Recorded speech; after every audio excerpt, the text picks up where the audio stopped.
Welcome back to another vlog. So may lakad kami ni Baby, kaya kailangan kumiss muna si Daddy. At syempre si Mami din dapat ikinikiss, no? Kanina pa nakanguso. Baka pwedeng pansinin mo na rin naman ako, no?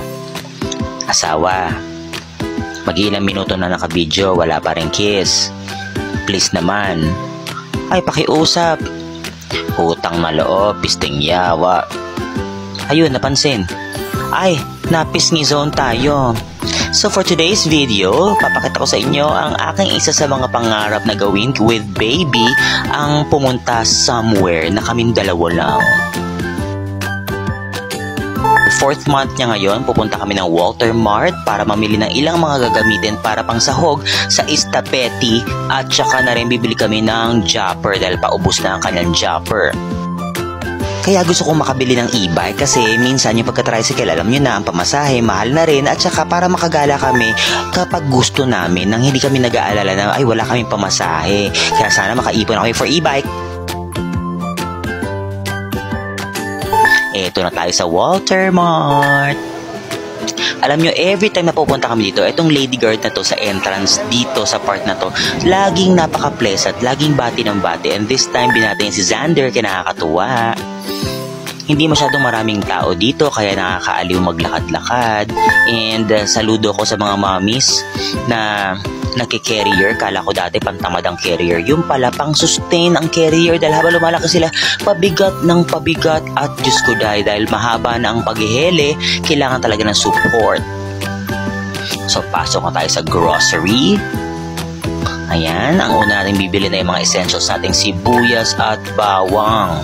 Nagpalit kami ng cart kasi defective yung cart na una ko nakuha. Kaya naman, eto na kami. At isang paalala lamang po, no, kapag tayo ay nag-shopping at nag-grocery, huwag po tayong titigil sa aisle ng matagal nang hindi tinitignan kung may dadaan sa likod. Kung magte-text, tumabi. Kung may tatawagan, tumabi para po hindi tayo nakakaabala sa may mga pushcart. At bumili tayo ng ground beef para sa stapeti ni Bebe. Medyo extra challenge pala yung kahit may carrier ka na, tas isang kamay na kay Baby pa rin, tas isang kamay nagba-vlog, nag-grab ng mga items. At dito sa hotdog section, nag-isip ako yung cheaper brand ba or I'll go for Tender Juicy. Nanalo pa rin sa akin ang Tender Juicy. The best talagang hotdog. Hotdog is the best. Rino, kahit may timplado ng sauce, kailangan pa rin may Rino ako dahil gusto ko yung lasa niya. Ikot pa tayo, Bebe, dahil meron pa tayong mga bibilihin. Dito tayo sa diaper section. We are working on a budget. 1,000 lang yung pinadala ni Daddy, kasama na pati cake. So, namili ako yung 60s, 40s, o yung 20s muna. Nanalo ang 20s.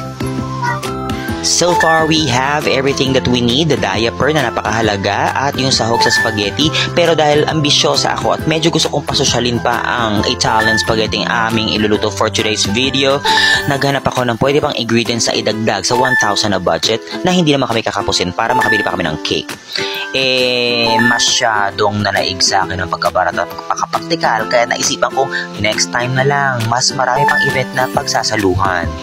At kailangan may cheese ang spaghetti, Eden cheese by Kenemen. Time to check out, bayaran na natin at nagdadasal ako dyan na sana wag lumampas sa budget at mayroon pang matira para pambili ng cake. Ang mga bilihin pa naman ngayon, suskuday, kakaunting items pa, pumalo ng 600, utang na loob. Basahin niyo yung mukha ko dahil 600 plus na yung mga items na yun. Halos maloka ako. Pagkatapos namin lumabas, ako inaantok na siya. Ito na, nag-yawning na siya. Good sign para makatulog na mahimbing. Bili muna tayo ng cake. Gusto ko yung Fortune Bakery na cakes. Kaso nga lang, alam ko naman na mamimigay ang jowa, so kailangan something long na lang. So we ended up going home with a roll of triple chocolate from Red Ribbon. At itong pinamili namin, naka-shoe pot. Simula na dumating si Xander, naisip ko kailangan may e-bike kami para sa mga errands, sa grocery, sa mga pupuntahan, pag check up niya, pag gusto namin igala si Baby sa park, sa plaza, at kung saan pang malapit na pwede ang e-bike. Pinag-iipunan namin siya pero malay mo naman may mag-sponsor. Pagdating sa bahay, plastado. Siyempre, kailangan invite ang Pamela living upstairs. Charot. Kala mo naman napakalaking handaan eh, no? Spaghetti lang naman at saka cake.